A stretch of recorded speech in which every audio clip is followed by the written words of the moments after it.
I'm trying to follow the thread. Masum Mashinani will continue to exist even as you are at Stanford. Yeah, it's already 3 years old. Right, so you've put up the structures for some kind of entity that helps young people to learn. So tell us about what Masum Mashinani. All right, so Masum Mashinani came about in 2010, July of 2010. Right. And what we did is we talked to the school, and they gave us a space which we renovated and made it into a learning center with like tables and chairs that sort of like foster group learning. And we had a small library which we put books, curriculum books and other extracurricular books. And we had kids who were selected, who were gifted, who had a drive, who had a sense of, you know, they want to learn and they want to do something. So those kids were from 4th grade to 8th grade. And each year we graduate them, we help them apply for local scholarships for high school. Because some of our kids are really, you know, from poor families. You can think, yes, they live in the slum, but then they also have like personal losses and things like that. So we try to help those kids continue with their journey. So you're talking about the actual, the physical location is in what you're calling a slum? In Babadogo Primary School. In Babadogo Primary School. Mm-hmm. Okay, what I'm asking, the deeper topic is that do you as a Kenyan feel that the state is in some way failing? Because shouldn't a good education be the right of everyone as enshrined in our constitution? I mean, is this something that you give thought to? Because it's all very well helping, but on what scale are you going to roll out this out on a national level? I think that the issue of education needs a lot of addressing, because it's really good that we got free primary school education, but we know that the quality in public schools went down, such that the kids who had potential, because they're not getting enough attention from teachers, are not able to get the marks that really take them to good high schools. And even when they get into high schools, we hear there is a bit of financial help, but there are families that cannot afford that, and kids who have ability and are unable to go to the schools that they've worked hard for. So I think that's something that needs addressing at a government level.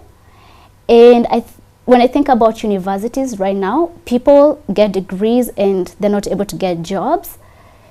And one of the issues is, you know, not people are pushed to get degrees, but we are really missing out on the skills gap. You know, by turning technical colleges into universities, we are really making Kenya not to be to have the possibility of becoming a manufacturing country, which right, can so you're offer basically jobs. Saying educate people with an end product in mind, not exactly. just in order to have a piece of paper that says I've got this degree, but what am I going to do with it that's actually of benefit to the society at large? Exactly. And also how we're teaching our kids in primary school.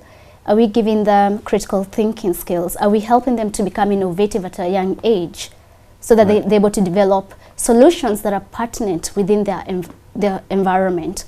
Or are we just, you know, teaching kids facts? And because, you know, when kids are young, you can wire their brain in a certain way. And if you wire their brain for them to think like they're problem solvers, for them to think that they're responsible citizens, that they don't have to wait to become rich to do anything, that life is really what you have as you have it. So one of the things we do at Masum Mashinani is help kids go clean up their communities. We help them to become role models within their schools. We help them create positive peer pressure and peer support. So I feel like a program like this one would help, if it went across Kenya, would really help at least a few people. But then the question that's going to rise immediately is that since you've made it, is that A, we, how many are we? And B, where do you get the funding from? Because if you told me how to get the same funding, then I might decide, oh gosh, that's an inspiration. I'm going to do that wherever I come from. Money is an issue.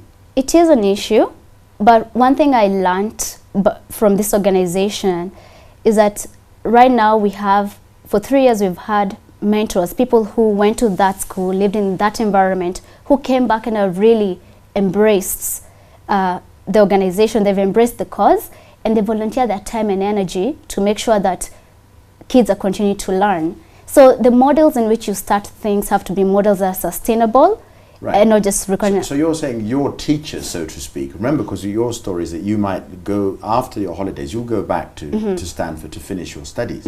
But on the ground in Babadogo, there are some highly qualified individuals who go and teach when? They teach over the weekends, and during the week the center is opened by one of our volunteers who is there to make sure that kids have access. Right, so Monday to Friday, if I'm following, do they go to other schools, and this is supplementary, what you're doing? So they go to the center, it's supplementary to their education, yes. Right, but what's happening on Monday to Friday? They're going through the straightforward Kenyan government laid down system. Yes. So the highly chosen, talented ones are the ones who are getting the benefit of, if you will, extra tuition. It's extra tuition, but also it's not just tuition, because we teach them public speaking skills. Right. We teach them, they play games, they play Scrabble, they read books, they do whatever it is that they want to do together as a group. And it's not just being the smart kids. It's kids who show motivation. We have kids who come, who are 8th graders, who... Well, two things. This word motivation, I mean, how am I going to display motivation? Is this something that you can tell parents, viewers, this is what it means to be self-motivated? I'm sure self-motivation is just you want something and you go for it. And I feel like if you have that kind of attitude, the world will open doors. For us, the kids who help are kids who really come, and when we give them a book, when you give them a project, they want to do it. You know, they want to learn. When you ask them what are your dreams, they're able to say, this is what I want to do. They may not do it the exact way, but the fact that they have something they're holding to, it opens the path to go further. Okay, I'm still going to back this idea. When I looked at the book that you're holding on your lap, there were some squiggles, and I said, oh, it's half in Swahili and half in Japanese, and you said Korean. Now explain that link. Is that where the funding is coming from? Is it the funding from Korea? Okay, so the funding is not from Korea. What happened is, once you form an idea and a hub where kids are there, you find a lot of people who want to form partnerships to join the progress that you're making. Right. So this particular book we had volunteer writers, people who are local writers in Kenya, come and teach the kids, teach them what is it to write a story. And they spent all their time helping the kids come up with an interesting story that really explains their world in their own perspective.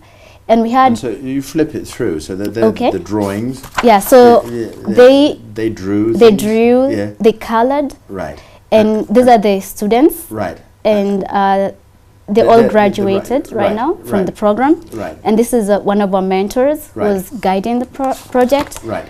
And you can see here it says, welcome to my world. Right. So this, and therefore, in that particular instance, you managed to persuade some people from Korea that this was a thing to do, and the books are also being shared by children in Korea, hence the text in Korean. Exactly. So you're basically creating partnerships. We're creating partnerships. Actually, the people in Korea came to look for us. We have a lot of people who come to look for us. Right. Can we work with you? We see what you're doing is very useful. In terms of doing it, there you have a very intricate publicity machine. You've got a website to make people aware of your existence. It's not just enough to do something. You've got to make people aware that you're doing it.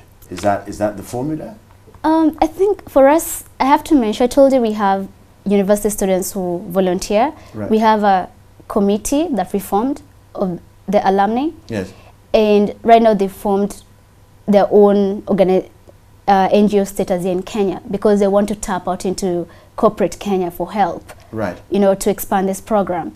So for us, I feel like when you do a good thing, it shows itself, and people just hear from word of mouth. We don't do a lot of publicity as much as we'd like to because we're all students. But do you have the modern day paraphernalia? Do you have a website? Do you have a blog? Do you have... We have Facebook. Right. We have a Facebook group where we advertise what we're doing. Right. And we also reach out to people to come and talk at the center, then they also like give us contacts to bring to organization. So, two quick questions. Yeah. Somebody wants to be part of you. What would they have to do? All they have to do... They want to teach as well on a weekend. Can they contact you and say, can we join and teach? Yeah, they can contact us. We have our group email. Right. They can also join us on Facebook. We are mashinani.org. Like, we have about 500 followers right now. Right. Yeah, who visited the center. Right. Very last question. There you are. You're going to get a doctorate from Stanford.